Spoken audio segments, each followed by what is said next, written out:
Okay, so I had to take off the tape from the box. So they shipped some of it in the box. And y'all see what sticks out like a sore thumb? I do, right here. I thought it was sterling. And what do you know? It is sterling. Sterling silver, right there, boom. We got a piece of sterling from this box. It's nice. Already, we're making it out like a bandit. Yeah, we're making it like a bandit. Like I told you all before, keep your cost basis low, guys. So I got 1.2 ounces of sterling silver. Remember when I told you all, sterling silver is about an ounce of silver. I mean, an ounce weight, too, per piece. You know, give or take a little bit. But so it's an easy baseline taste to think about. Alright, that could be the only sterling silver I find in the entire lot. Let's see. There's still plenty of two-door plate Queen Bess. I'll just take it out over. Try to separate it. Oh, got another one of those. Very nice large serving spoons. Another one of that. This pattern of community too.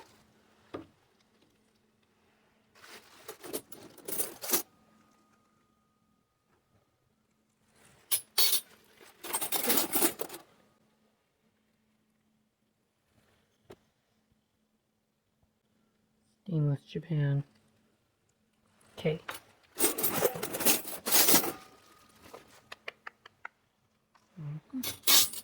Pie server.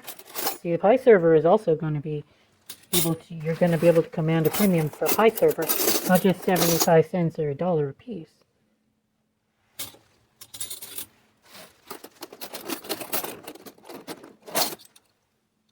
More of the same.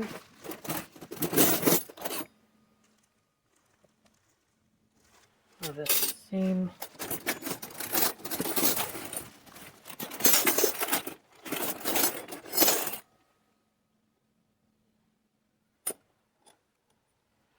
Same pattern. Okay, let me go ahead and do this really fast, and I'll go ahead and separate this pattern out. We're going to focus on the box too, because the box is definitely... Oh, look at this, guys. This is sweet. I believe it's also plate, but not... Beautiful, beautiful fork in what's a grape pattern. There's a couple grape patterns that look kind of similar, so you just gotta look up, make sure you know which one it is. You can make sure by the company. Also, that'll give you a good amount of, that'll help you out with the right identification. Looks like it's an 1881 Rogers Bros piece by A1. That I did not expect to see, and it's just going to be a huge, huge win from this box here.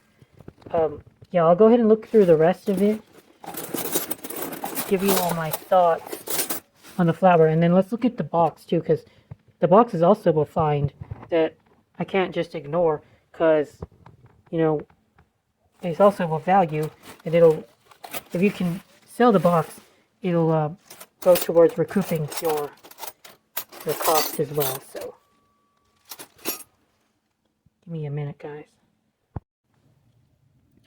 I found Gary's brother over here.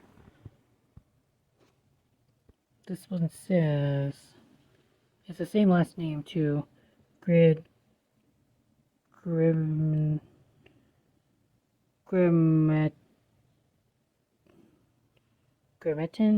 I don't know.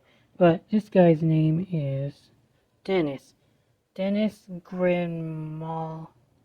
I believe it says Dennis Grimaker, 1957. So this was, I guess this was the younger brother, and Gary was the older brother, 1956. Wonder if I can get that. Do the same thing if I ever have a child. Have my own Flatware, christen my children. Just thought it was interesting, because sometimes you do get reminders that these were people who own these pieces.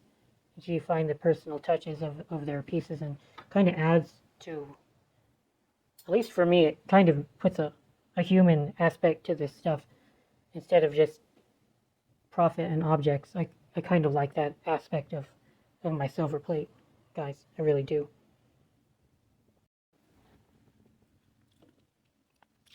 There's another random piece of sterling silver that I was able to find in the box.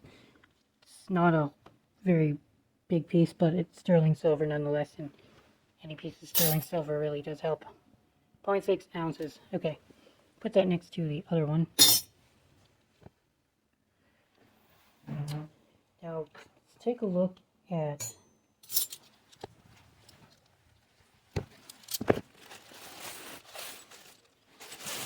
here's the flatware still inside the case. There's still a decent amount, maybe like 5 pounds or so. There's a little growing pile of stainless silver on this part. Stainless silver and other odder pieces that don't match two main patterns. It's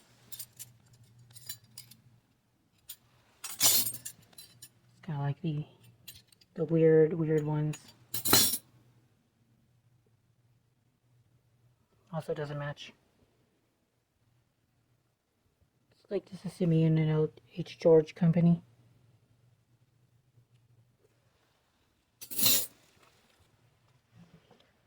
This is all Queen Bess. I'll have to add it. I'll have to take a final weight when I'm done. Try to come up with a strategy on how I'm going to list my pieces. I'm very excited though, because you can see that I haven't even told you all how much I paid for this box, and it wasn't a lot. Like, remember, keep your cost basis low, and in this case, I was able to pick up this entire box for only $60, including all shipping fees, taxes, etc.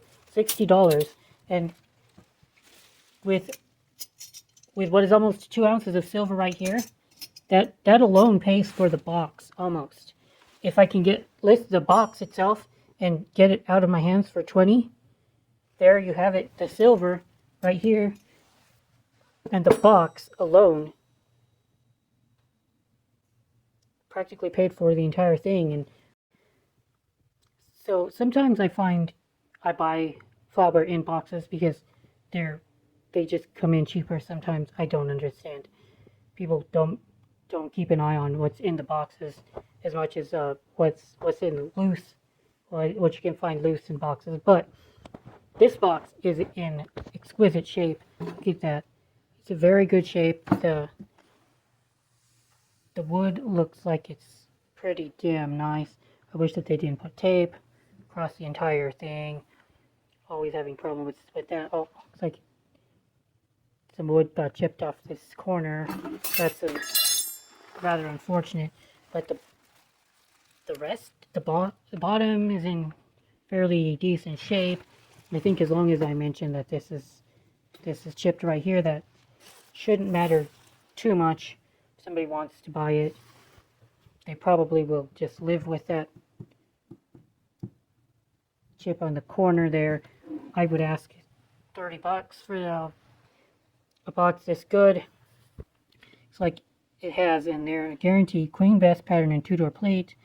This certifies that the silverware bearing the trademark two-door plate Oneida Community is made by skilled craftsmen under the most modern conditions and from carefully selected materials. Principal spoons and forks are reinforced at the area of the gray square on the back with an extra layer of solid silver. The knives are mirror stainless blades with sharp cutting edges and will not rust. Every piece of two-door plate is guaranteed to work against defects in workmanship or materials. So what I'm going to do is I think we might just put all the two-door plate, count it up, and put it in the box and see if I can just list it together as a set. But then there's also the possibility of coming in and cannibalizing it and listing pieces in like small lots too.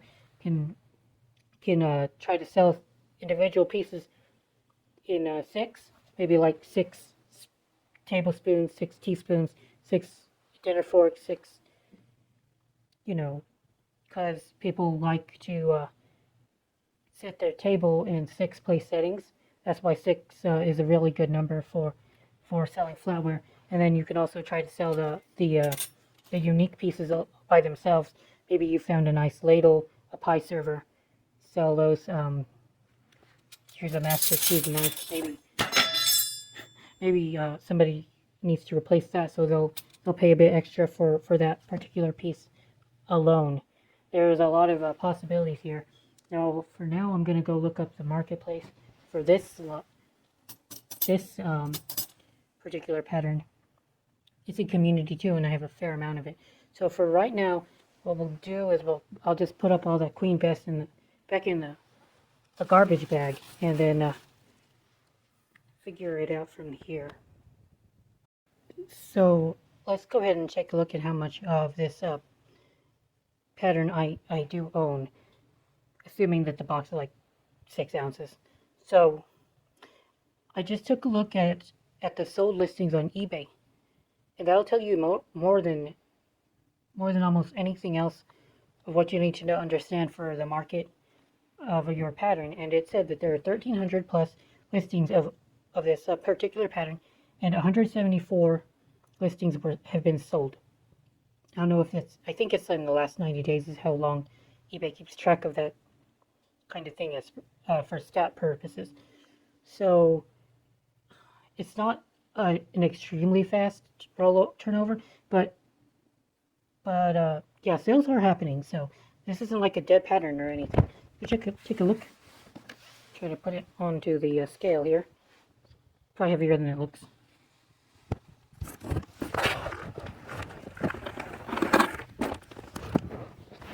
I have about 16 pounds or so when you don't include the box. Now let's think about this for a few minutes here. I'll take that estimation, about 14 or so pieces a pound. Then there's around 200 pieces of Queen Bess.